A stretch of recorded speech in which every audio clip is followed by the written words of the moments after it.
परहित परोपकार में लगा रहना चाहिए।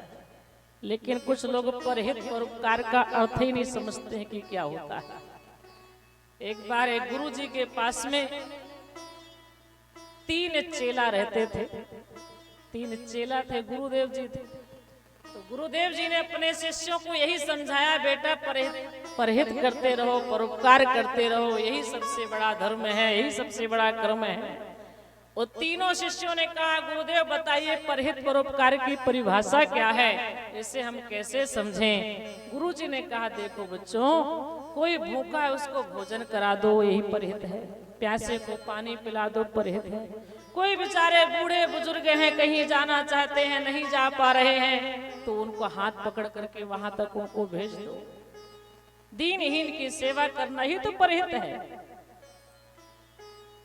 सुबह सुबह तीनों चेला गुरुदेव जी को प्रणाम करते हैं, बोले गुरुदेव आज हम परहित करने जा रहे हैं। निकल पड़े। गुरु जी ने कहा, बड़ी अच्छी बात है। दोनों गए, रोड के किनारे खड़े हो गए।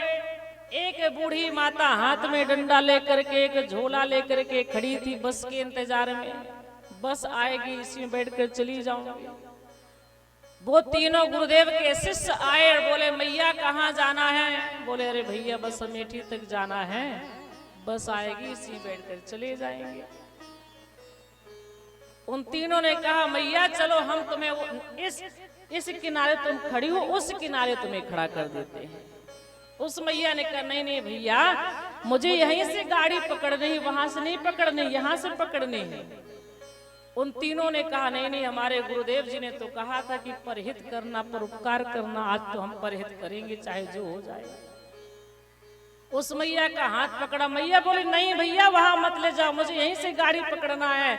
उन तीनों ने कहा, आज चाहे जो हो जाए हम तो परहित करके ही रहेंगे। और जबरदस्ती मैया के थैला को पकड़ा, एक ने पैर पकड़ा, एक ने हाथ पकड़ा। मैया चिल्ला रही, अरे भैया वहां मत ले जाओ, बेटा मत ले जाओ। नहीं माने तो गाली देने लगी।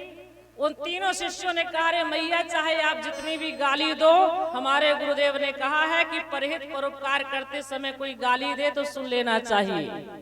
तो तुम चाहे जो भी कहो, हमें कुछ नहीं बोलना है, आज तो हमें परहित परोपकार करना है। तो इस प्रकार से उन तीनों ने जा करके उस मैया को उस किनारे खड़ा कर दिया और आकर के गुरुदेव जी से बताया कि हमने परहित परोपकार किया है। वह मैया नहीं जा रही थी, हमने जबरदस्ती उसको वहां पर रख दिया। गुरुदेव जी ने कहा, रे मूर्खों, ये परहित नहीं है, परोपकार नहीं है, तुमने तो अपकार कर दिया। बेचारी वह बूढ़ी माता किनारे खड़ी थी रोड में बस पकड़ने के लिए, तुमने वहां रख दिया जा करके, बेचारी फिर आई होगी यहाँ।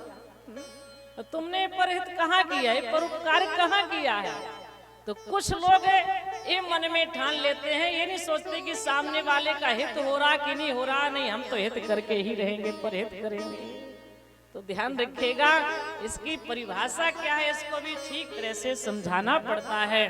तो भगवान श्री कृष्ण अपने परिवार को बीच बीच में सुंदर सुंदर जो है कथाएं सुनाते रहते थे।